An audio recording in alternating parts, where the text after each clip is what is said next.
A crew of Manson-esque satanic zombies invade and terrorize a small town, only to become infected by the rabies virus and turned into zombies.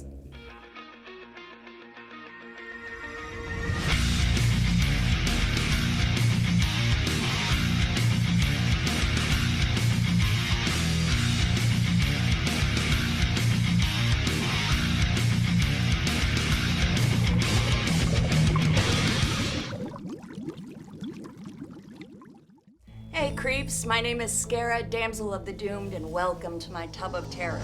Tonight we'll be discussing the 1970 film, I Drink Your Blood, and we'll do so rather quickly because these bubbles won't last forever.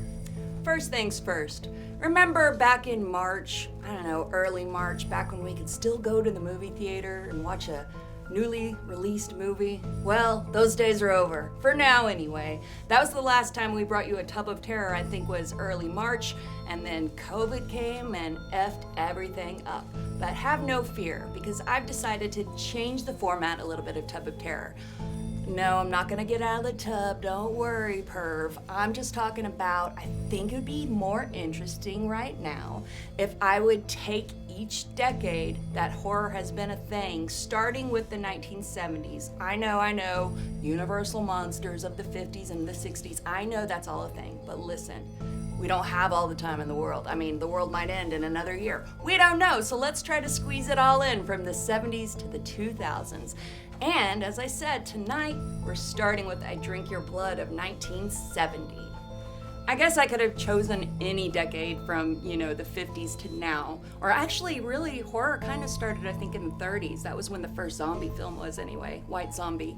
But I decided to go with the 70s. Here's why.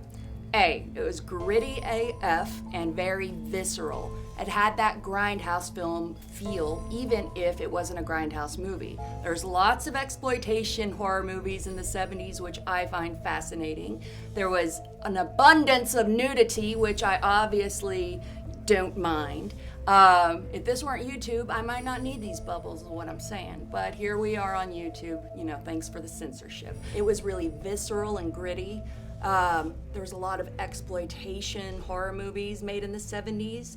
There was tons of nudity, wasn't always necessary to see that pair of titties, but there they were, right, for your viewing pleasure. There were no remakes in the 70s. We were already done with the, Boris Karloff days, and people were ready to move on to a new decade of horror.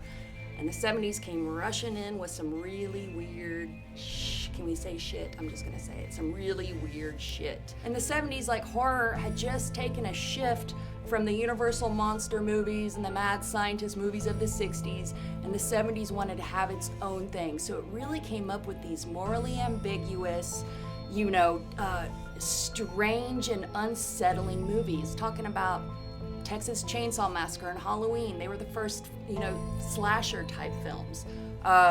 Just a totally different feel. When you see a movie from the 70s, you know automatically by look and feel and sound, because some of those soundtracks were a little wonky, you know it was made in that decade. I Drink Your Blood was written and directed by David E. Durson. Now, let me tell you one little bit about David E. Durson real quick. He later went on to direct gay male porn. One of his titles was, I think, Manhole, which I find just a delightful bit of trivia. So he goes from I Drink Your Blood to Manhole. The movie was released as part of a double feature next to the film I Eat Your Skin. So it was a double feature, I Drink Your Blood, I Eat Your Skin. Let's see the movie poster here. I know the editor's gonna do it for me because he's a nice fella. It is so cool. A cool t-shirt, a cool poster, the promotional materials alone were amazing. I mean, I would totally go see a movie double billed as I Drink Your Blood, I Eat Your Skin. Kind of reminds me of the Catholic Church. That's neither here nor there. Now, Jerry Gross was the producer of this film, and he wanted something super violent and gory. The most violent film to date is what he wanted. And I think he maybe accomplished that because it was the first horror movie to receive an X rating based on violence instead of nudity. I think there was a little bit of titty in there, but not enough to get an X rating, you know what I mean? The movie does start out with a nude satanic ritual scene, but really you just see a bunch of butt and I think a little man bush, and that's it. So, the plot of the movie goes as follows. There is this satanic cult of hippies, which I guess kind of lends to the, Manson family. A satanic cult of hippies led by this, fanatic guy, which is kind of like a Charles Manson character. I think the movie was put out just months after Manson's trial and conviction, so we wanted to really capture that whole, vibe. They go to a small town and they have this satanic ritual. Well, then this innocent girl who had been invited by one of the, cult members, she is spying on the whole thing, and they see her and get all mad, and then, very true to a 70s film, they beat her up and rape her. Well, the rape's kind of implied, but I'm pretty sure that's what happens, as it did in almost every 70s horror movie for some reason. So, she runs away with, escapes with her life and goes back to her grandfather's house, and I think it's her brother that's there. He gets really mad at this cult. The grandpa goes and confronts the cult. By now they are stranded in this town because their van broke down. The grandpa goes and confronts the cult, but they beat him up and force him to take acid, as you do. And then the little boy finds a rabid dog. He shoots it, then he gets him a syringe, takes some blood out of that dog, injects the rabies into meat pies, and later serves it to the hippies, thus infecting them with rabies. Well, little did anyone know that apparently rabies and acid don't mix well, and it will turn you into a zombie, all right? One that foams at the mouth. A foaming at the mouth, acid, rabid, hippie zombie Satanist. So the movie's low budget, obviously. The actors were unknown, and they had to do their own stunts, and the effects were largely practical. Not that there was, very many special effects to be had in the 70s. Almost all of them were practical, but they were practical and cheesy.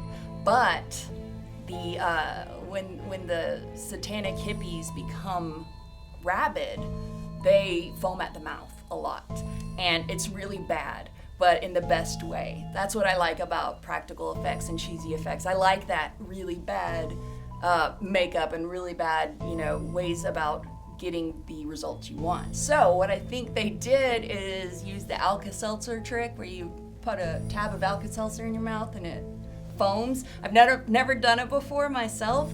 We're gonna see if it works and see. We'll see if it works. It doesn't taste good. Hold on.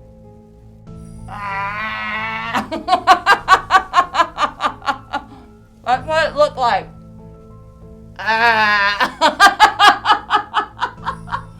Yeah, that's it. I'm kind of disappointed to tell you that there is no actual drinking of blood in the movie I Drink Your Blood. Not one drop of blood is sipped upon. There's no blood drinking, and in fact in I Eat Your Skin, nobody eats anybody's skin either. Still, I think the names are really cool, so I'm gonna let it slide. Alright, I want to tell you about the rats. We're just talking about these movies. It's, it's just little fun facts and tidbits and some trivia I want to share with you. The rats in this movie. There's a scene where the hippies, they bust into the old abandoned hotel and take it over. And they find that it's infested with rats. So, to take care of it, they go after the rats, murdering them, shooting them, chopping them, stomping them, whatever they can do to kill them. They're gleefully murdering these rats. I did a little research on what did they, how did they get these rats to do what they wanted to do, and were they killing the rats? Because it really looked like they were killing the rats, and I thought, I don't know, it's the 70s. People were weird back then. Maybe they were killing the rats. They weren't. They found trained rats that they used, and then they also had dead rats that they purchased from the local medical supply or something, the local hospital. I don't know why they had rats, but I could guess. Anyway, they had to paint the dead rats to match the very much alive trained rats, and mixed them in, throughout the footage. But here's like the coolest part, I think, of the rats, the trained rats, were later, a lot of those rats were used in 2 other movies right after that. So they were in 1971's horror movie Willard, and then they made an appearance in 1972's Ben. So these rats were, you know, more famous than I'm probably gonna be, but yeah. Trained rats, dead rats. If your movie doesn't have rats, I don't know what to tell you. So my final thoughts on I Drink Your Blood. Let's see. I really enjoyed it. I recommend that you watch it. I think you can find it on Vimeo. And in fact, they play it back to back with I Eat Your Skin, which is the next movie I'm going to review, by the way. And I would recommend watching it back to back, watching all the little commercials and all the fun stuff in between. But as far as this movie goes, I liked it. It's pretty much, it is what it is. It's the cult gets infected. They go after the townspeople. They infect some more people. There's suicide. Some of the cult members, you know, are really upset that they're now rabid zombies. They kill themselves. There's a lot of violence, a lot of chasing around, a lot of stereotypes, and you know, just chaos and mayhem. It's my type of movie for sure. I think you'll like it. You know, watch it with go in there with the mindset of what it is. This is an exploitation horror film. This is not a masterpiece. It has in fact become a cult classic in its genre. So, you know, I recommend that you watch it. I really liked it. It's something I would watch again with friends. Well, I'm almost out of bubbles, so I better wrap this up. Be sure to like and subscribe, and in the comments, let me know what horror movie from the 70s you'd like me to review next. Until then, my name is Scarah, Damsel of the Doomed, and I'll see you in your screams.